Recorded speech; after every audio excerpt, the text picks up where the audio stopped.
So I saw an interesting chart that broke down the support among Hispanics for all the recent Democratic presidential campaigns. So it showed Obama in 2008 and 2012. It showed Hillary in 2016, Biden in 2020, and according to the polling average, Harris in 2024. And there's some very interesting results that might be a problem and might determine the results of this election. So Obama and Hillary and Biden were all like in the high 20s, low 30s. And what I mean by that, I mean 20%. It was like 30% more. Biden had 30% more Hispanic support than Donald Trump. But Harris is only shown to have 14% more. So less than half more than Biden had in 2020, which is very fascinating. Why is Trump suddenly gaining Hispanic support 4 years later? Why is that happening? I'm not entirely sure, to be honest. I think as far as like his overall popularity in the country, it's about the same as it was 4 years ago. It's not like people suddenly love Trump now, but there's something specific among the Hispanic community. Maybe they're the ones being hit the hardest by inflation, by the increased prices of groceries and gas and all these other things. It's definitely, it's got to be more economy motivated, people who are struggling financially, and maybe these minority communities are being hit the hardest by the economic downturn. But maybe the reason why black support is not up as much, like why Trump isn't gaining among African Americans as he is with Hispanics, probably has a lot to do with Harris and the identity politics, because he was gaining a lot among African American voters when Biden was still the candidate. But now that Harris is in there, it's like, oh, well, we need another, she's black and she's running, therefore we need to vote for her, is the mindset of a lot of people. And I think the polls are reflective of that. But with Hispanics, they don't necessarily have a dog in that race. The identity politics game doesn't necessarily work with Harris because she's not Hispanic, right? If it was if it was a Hispanic candidate, let's say it was Julian Castro or someone like that, right? Then maybe the situation would be a lot different. But yeah, I think just in general, the minority communities, if you look at the income inequality among the different races, there's a huge inequality when you compare white to black and Hispanic Americans. So I think that might have a big part to play. People who are living in poverty or living in a very delicate financial situation where they're essentially living paycheck to paycheck, and the groceries are essentially double what they were when Trump left office, and gas is a lot higher as well, then I think that might be a big part to play with it. I mean, a lot of these white voters, they're not being hurt by groceries being higher. They're not hurt by gas being higher because, especially a lot of these like middle class suburban voters that Harris is gaining a lot of voters with, because the economy's not affecting them at all. Maybe their property taxes will go up a little bit, but that doesn't really have anything to do with the economy. That's just especially these blue states, they increase taxes all the time just because they can, whether the economy's doing great or whether it's not doing great. So that's not a factor, but they don't care. So I think it's just different voters making different calculations. And honestly, I think immigration might be a part of it too.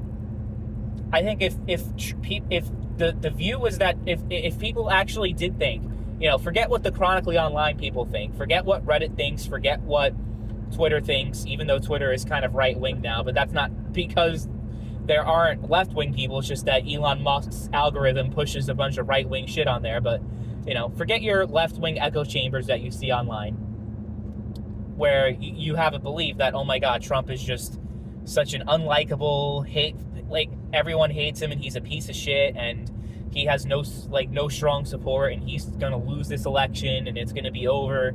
All this, that's the consensus that you see on these websites, right?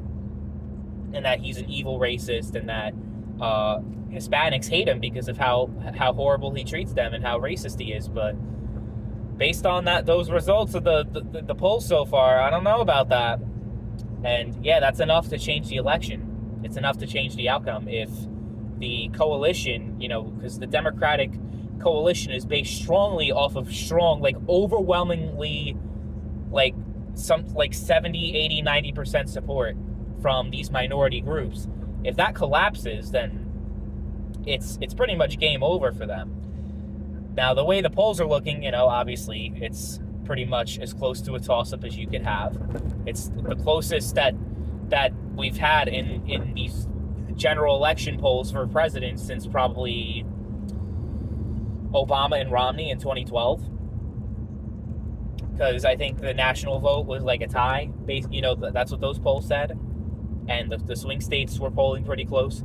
Of course, it ended up being a pretty decisive win by Obama. So the polls might not be necessarily indicative of what the actual outcome is going to be. So them showing Harris up by 2 to 3. I remember polls that said Romney was up 2 to 3%. So, you know what I mean? It remains to be. I mean, we're not gonna. It's not gonna be too long before we find out. It's literally about 5 weeks from now. A little over a month. So who knows? But I just think that piece is very interesting because it kind of goes against their whole propaganda, for lack of a better word, about Trump and the way they frame him as being just this evil, racist, disgusting person who is gonna throw all minority groups in prison camps and is gonna do all these fucked up things.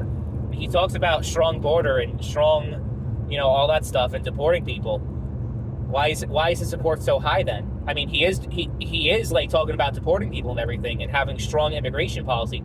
Strong immigration policy doesn't equate racism because it just shows because of how Harris is now pandering so hard to talk about how, we're going to close the border, we're going to secure the border, we're going to do this, we're going to do that. So if strong immigration policy inherently equals racism, then why is Harris all of a sudden, because she polls so bad on immigration, why is she trying so hard to convince the average voter that she's tough on immigration, not light on immigration, not for open borders and all and such things? So, it's the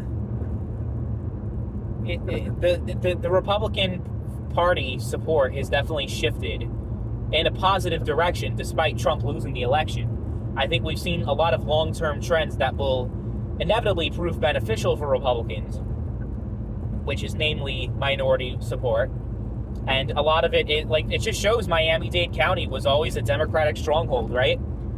Now it's I think Biden barely won it. He barely won Miami-Dade County. I think it was 50-something%, 55. I don't know the exact number, but it was Miami-Dade is the fucking stronghold for Florida, right?